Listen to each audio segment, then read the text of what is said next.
Hello प्यारे साथियों, नमस्कार। क्या हाल चाल है? उम्मीद है आप लोग अच्छे होंगे और मस्त होंगे और अपनी पढ़ाई लगातार कर रहे होंगे। बेटा 18 फरवरी का जो आपका एग्जाम है उसके लिए बिल्कुल मैं सेम रियल पेपर की तरह एक पेपर लाया हूँ, जिसमें आपके जितने बेटा इंपॉर्टेंट क्वेश्चंस होंगे आज की इस क्लास में हम लोग कवर करेंगे। बस आपको करना क्या है, मेरे साथ क्लास में बने रहना है और क्लास को शुरू से लेकर अंत तक देखना है। और हाँ, चैनल को सब्सक्राइब भी कर लेना। क्या कहा? चैनल को सब्सक्राइब कर लेना। आपको 18 तारीख को बहुत बेनिफिट वीडियो जो आपकी जरूरत के लिए हैं सारे हमारे चैनल पे आपको मिलेंगे। आइए हम लोग बिना किसी देरी के अपनी क्लास को कंटिन्यू करते हैं। भैया मेरी बात ध्यान से समझो, पहले हम लोग कुछ बात कर लेते हैं। थोड़ा सा देखो यहाँ पर 2026 हिंदी किसका पेपर है बेटा? 2026 हिंदी का पेपर है। आपका मार्क्स कितना होगा? 70 का होगा, जिसमें हम लोग 20 मार्क्स का कितना बेटा 20 नंबर का आज की क्लास से कवर करेंगे। तो आप लोग बने रहिए। हम लोग चलते हैं पहले अपने प्रश्न की तरफ। पहला बहुविकल्पी क्या कहता है बेटा? बादल की मृत्यु किसकी रचना है? क्या क्वेश्चन है बेटा? बादल की मृत्यु किसकी रचना है? पहला ऑप्शन है आपके पास उपेंद्र नाथ अस्क, दूसरा ऑप्शन है बेटा आपके पास राम कुमार वर्मा, तीसरा है जयशंकर प्रसाद और चौथा है भारतेंदु हरिश्चंद्र। बेटा तो बादल की मृत्यु किसकी रचना हो जाएगी? आपकी राम कुमार वर्मा की रचना हो जाएगी। किसकी हो जाएगी मेरे बच्चे?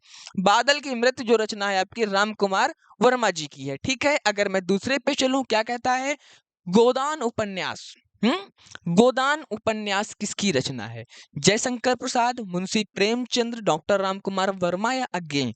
बेटा जो गोदान है आपकी, क्या बेटा? गोदान जो है आपकी मुंशी प्रेमचंद्र की है। अच्छा, यहां से और क्वेश्चन बनता है। क्या बनता है बेटा आपका?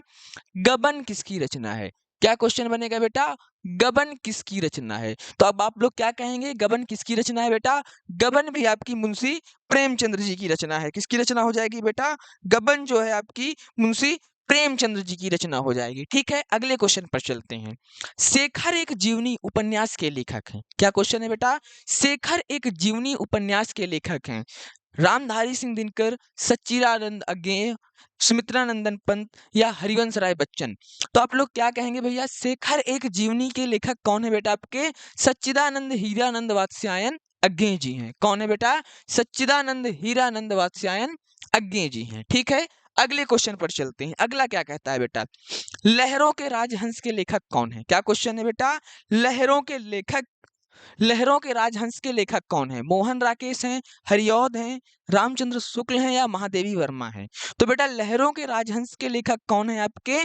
मोहन राकेश जी हैं। बेटा कौन है आपके? लहरों के राजहंस के जो लेखक हैं बेटा आपके कौन है? आपके मोहन राकेश जी हैं। चलो अगले क्वेश्चन पर चलते हैं।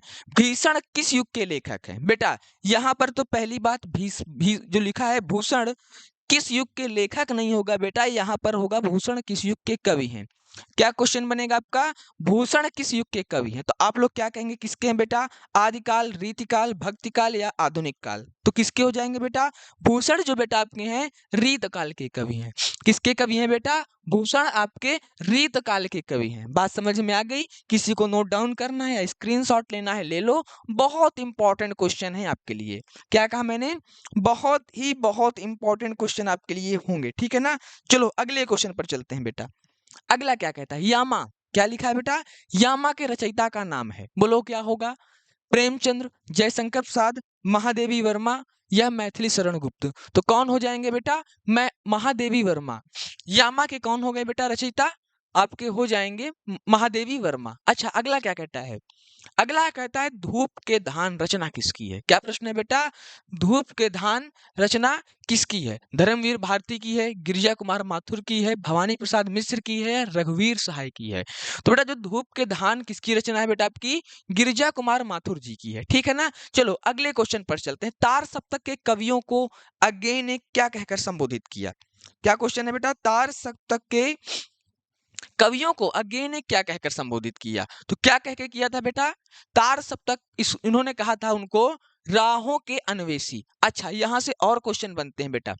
यहां से पूछा जाएगा तार सप्तक किसने प्रकाशित किया? हाँ, तार सप्तक, तार सप्तक। ठीक है ना? तो बेटा कौन किया था? इसको किया था अज्ञेय जी ने। किसने किया था मेरे बच्चे? तार सप्तक को प्रकाशन किया था अज्ञेय जी ने। ठीक है ना? चलो, यानी सच्चिदानंद हीरानंद वात्स्यायन अज्ञेय। अगर प्रकाशन वर्ष की आपसे बात करता है बेटा, किसकी बात करता है? प्रकाशन वर्ष की। तो 3 प्रकाशन वर्ष हैं इसके। कितने प्रकाशन वर्ष हैं बच्चा? इसके आपके 3 प्रकाशन वर्ष हैं। ठीक है ना? चलो आ जाओ। हम लोग बात करते हैं इधर। अगर मैं आपसे प्रकाशन वर्ष की बात करूं भैया, पहला प्रकाशन वर्ष यदि मैं पूछूं तो क्या हो जाएगा आपका? पहला आपका है बेटा 1943।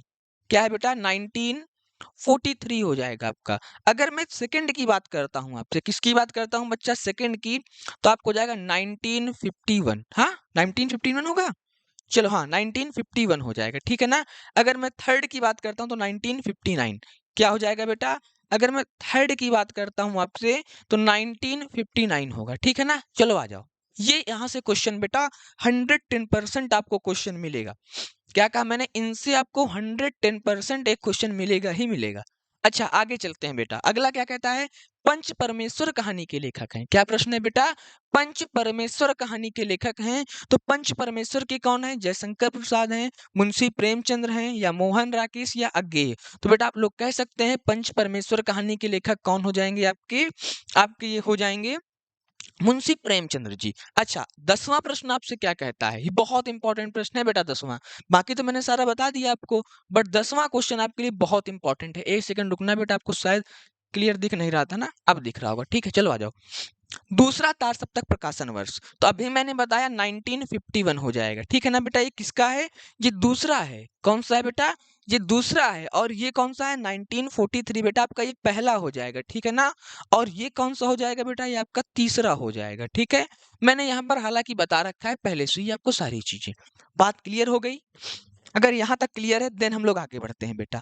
चलते हैं क्वेश्चन नंबर 11 की तरफ। करुण रस, क्या पूछा है बेटा? करुण रस का स्थायी भाव है निर्वेद, रति, या रौद्र, या शोक। तो करुण की बात किया तो बेटा करुण का क्या होता है आपका? शोक होता है। अगर हास्य की बात करता आपसे, किसकी बात करता बेटा? अगर आपसे हास्य रस की बात करता तो हास्य का क्या हो जाता बेटा? आपका हास हो जाता। क्या हो जाता है मेरे बच्चे? हास्य का आपका हास हो जाता। बात क्लियर है? अच्छा, अगला क्या है बेटा? रोला छंद किस प्रकार का छंद है? क्या क्वेश्चन है बेटा? रोला छंद किस प्रकार का छंद है? अब आप लोग बताइए रोला छंद कैसा छंद है बेटा? क्या पूछा है? रोला छंद किस प्रकार का छंद है? विषम, सम, अर्धसम, या इनमें से कोई नहीं। तो कैसा होगा बेटा? सम छंद हो जाएगा। क्यों? 11-13 मात्राएं होती हैं तो 24 बनती हैं बेटा। जो 24 नंबर होता है वो सम संख्या होती है, तो कैसा हो जाएगा? सम छंद हो जाएगा, ठीक है ना बेटा। अगला क्या है? अध्यक्ष में प्रयुक्त उपसर्ग है। क्या क्वेश्चन पूछता है बेटा आपसे? अध्यक्ष, क्या पूछा है आपसे? अध्यक्ष में प्रयुक्त उपसर्ग है। अगर बेटा अध्यक्ष को आप लोग ब्रेक करेंगे, क्या करेंगे? आदिधन अच्छ निकलेगा, यानी क्या हो जाएगा आपका? आदि हो जाएगा। उपसर्ग आता है बेटा, उपसर्ग 100% आता है। मैंने बता रखा है आपको उपसर्ग कैसे करते हैं, ठीक है ना। अगले पे चलते हैं बेटा। खीर शब्द का तत्सम रूप है। क्या क्वेश्चन है बेटा? खीर शब्द का तत्सम रूप है नीर, खीज, क्षीर, या क्षेत्र। तो क्या होगा बेटा? क्षीर हो जाएगा। क्या हो जाएगा बेटा? क्षीर हो जाएगा। अगला है क्वेश्चन नंबर 15। रोहन से चला नहीं जाता इस वाक्य में वाच्य है। बोलो बेटा, कृतवाच्य है, कर्मवाच्य है, विश्लेषणवाच्य है, या आपका भाववाच्य है? बोलो बेटा, क्या हो जाएगा आपका? रोहन से चला नहीं जाता, यानी क्या वो कार्य नहीं कर पा रहा है, तो क्या हो जाएगा बेटा? कर्मवाच्य हो जाएगा आपका। क्या हो जाएगा मेरे बच्चे? रोहन से चला नहीं जाता, इसमें कौन सा होगा आपका? कर्मवाच्य होगा। बात क्लियर हो गई?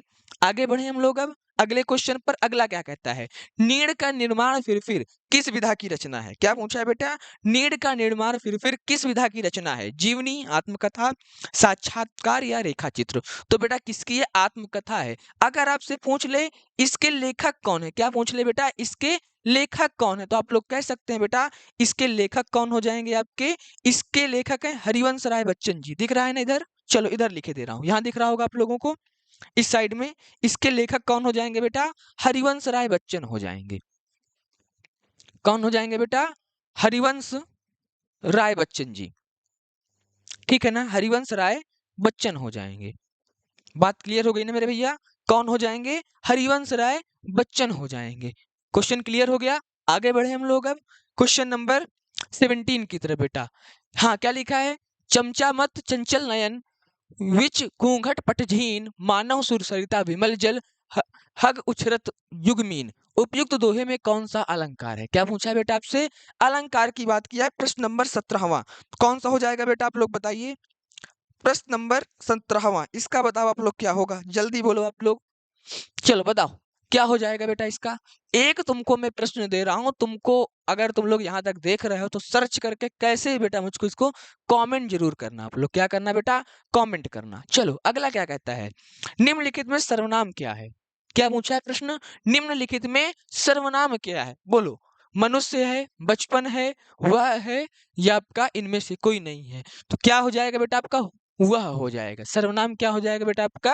वह हो जाएगा। अगर संज्ञा पूछता, क्या पूछता बेटा? संज्ञा पूछता तो हम लोग कह सकते थे मनुष्य है। क्या हो जाएगा बेटा? अगर संज्ञा की आपसे बात करता, किसकी बात करता भैया? अगर यहाँ पर मेरे बच्चे आपसे संज्ञा की बात होती, किसकी? संज्ञा की, तो संज्ञा क्या बनता आपका बेटा? यहाँ पर संज्ञा आपका हो जाता मनुष्य। ठीक है ना? प्रत्येकम का संधि विच्छेद बताइए। क्या प्रश्न है बेटा? क्वेश्चन नंबर 19 है, प्रत्येकम का संधि विच्छेद बताइए। तो क्या होगा बेटा? प्रतिधन एक, प्रतिधन एकम, प्रतिधन एकम। देखो यहाँ पर 2 बार ये लिखा है बेटा, ठीक है ना? तो एक काट दो आप लोग। प्रतीक धन एम, प्रतीक धन म, तो क्या होगा बेटा? प्रतिधन एकम हो जाएगा।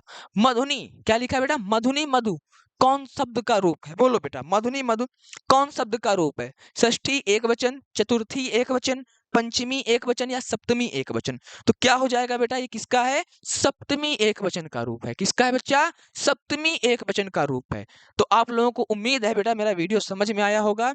यदि वीडियो समझ में आया तो प्लीज वीडियो को लाइक करना, अपने दोस्तों के पास शेयर करना। बहुत इंपॉर्टेंट क्लास है। और हाँ, इसका आप लोग बेटा मुझे क्या करना? कमेंट में आंसर जरूर देना, ठीक है ना? इसको मैं बहुत अच्छे से पहले बता रखा हूं।